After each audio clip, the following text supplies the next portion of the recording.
Hi, I'm Deanne Sonnenberg, and I'm the Vice President of Marketing for Coty Luxury, and I'm here to explain the Time Machine Challenge. We invited 10 employees from TSC to try Philosophy's product, Time in a Bottle.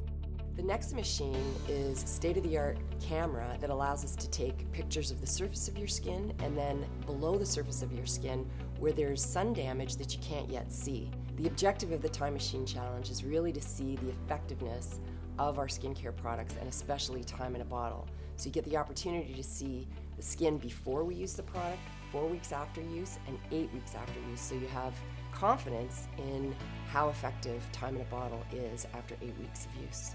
Almost immediately I noticed that my skin tone was improved. At the 4-week mark, I was definitely seeing a reduction in the wrinkles around my eyes as well as in my forehead as well. My skin was much softer.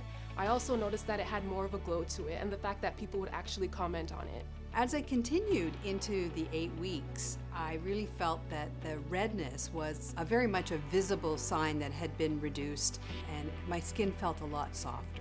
I would definitely continue to use Time in a Bottle. It made a difference to my skin and the issues that I have.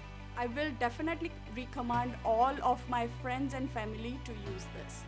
And don't forget that you can shop for Time in a Bottle and other Philosophy products at tsc.ca.